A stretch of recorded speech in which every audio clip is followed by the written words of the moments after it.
Hey guys, what is up? It's Antonio. Welcome back to another episode here on Gladiator Disc Golf. Today we're talking about the right time for you to start throwing drivers.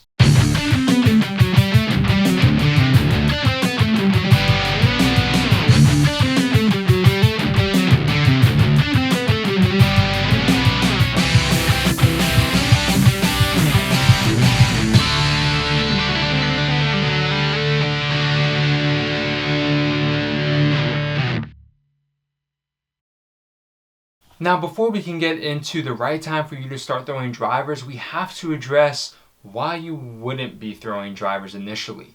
So if you've been following my channel for a while, you may know the answer to this. If you haven't, let me just let you in a real quick second. So one of the things that I talk about on this channel a lot is actually not throwing drivers if you're not ready for them. Now, while some of the drivers can be great utility discs, I'm talking about just in general throwing them all the time.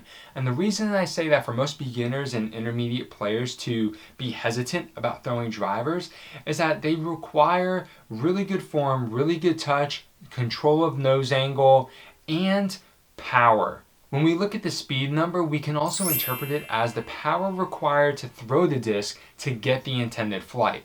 And most beginners struggle to get that kind of speed. So that's one of the reasons why I encourage a lot of beginners and intermediate players to not throw distance drivers. But if you've been doing that for a while, you may have started asking yourself, okay, I've been throwing putters and mid-ranges for 3 months, 6 months, a year maybe.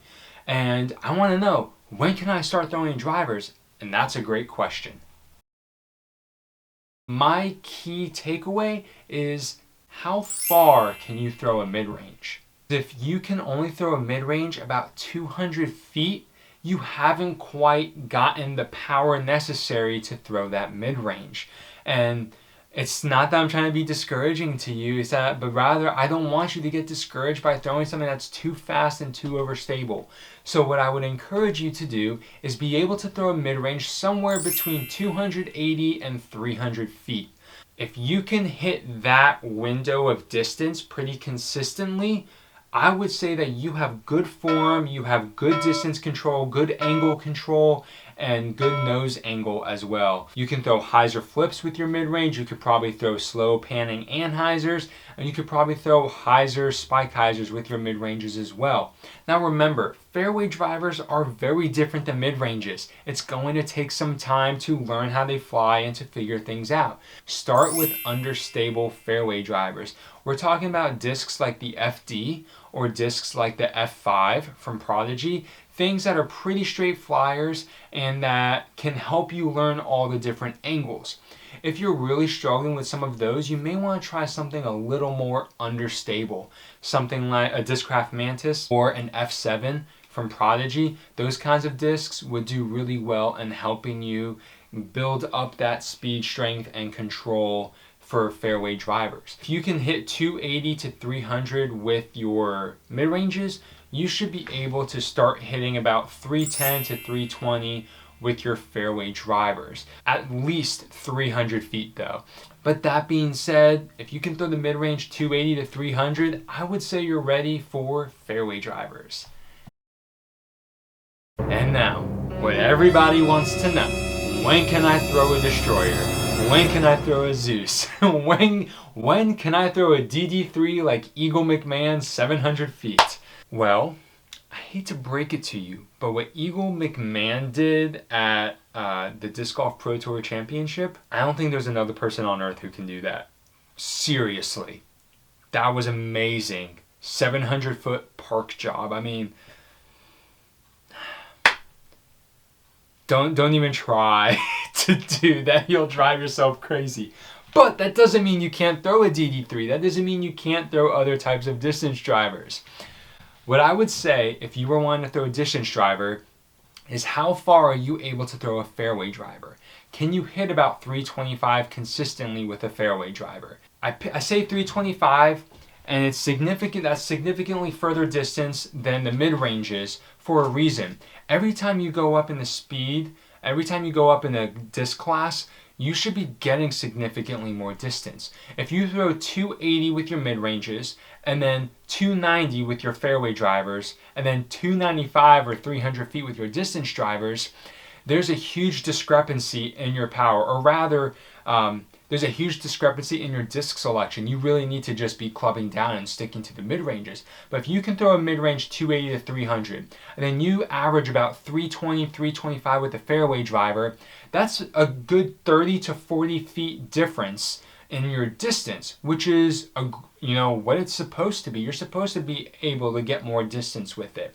And so if you can do that with your fairway driver, your distance driver should be able to give you at least 350. You may be thinking, oh, I can throw a fairway driver 400 feet, and some people can. But we have to temper some of our expectations. Not everybody's going to be able to throw 400 feet, and that's okay. Here's the thing: drive for show, putt for dough. You guys have seen him on the channel before, Matt.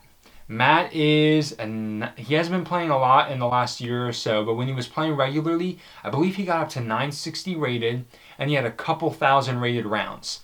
His average drive during that time was about 350 to 375. He had hit 400 a few times, but his consistent drive was 350 to 375. That is literally all you need to shoot well in disc golf. Now, these numbers are not just coming out of nowhere. I'm not just making these numbers up. There's a system to it. But one of the things that's always stuck out to me is, I think it was the 2019 USDGC. One of the Duval brothers was talking, and he said that, I think it was hole 5. It's like the 1,150-foot hole that goes over the water. Basically, this hole is designed in the old school thought. It's a par 5. Designed in the old school thought that a pro should be able to throw 3 350-foot drives consistently with accuracy. And if you do that, then you get a birdie on this hole. When you start paying attention to the courses around you, that's a common thought. Now, I know Texas disc golf is a little bit different, where we have some 500-foot par 3s that are like uphill, but for the most part, most courses are built on that premise, where a good 350-foot drive should be able to get you within range for a birdie. And so that's why if you can throw a distance driver with control 350 feet, I would say you're golden, because that's all that is required for you to shoot super well. Like I said, drive for show, putt for dough. Driving is super important. It helps you get close to the basket. But putting is where you can lose strokes and gain strokes on the field. Make sure the next time you're out at the field, you start testing some of your distances. And if you're having too much overlap, try taking some of those high-speed drivers, more high-speed discs out of your bag, because you really don't need them. If you can throw a 7-speed just as far as you can throw an 11-speed, you don't really need the 11-speed, because the 7-speed will give you more control. If you are finding that distance separation, awesome. Congratulations. You are excelling at disc golf. You are doing so well. Keep up the good work. Keep practicing. For those of you that are not quite there yet, don't be discouraged. It takes time. It takes practice. And if you want to know more about practice, make sure you pay attention to my next video, because we're going to talk about the importance of practice and why it should not be ignored, and honestly, why it's underrated.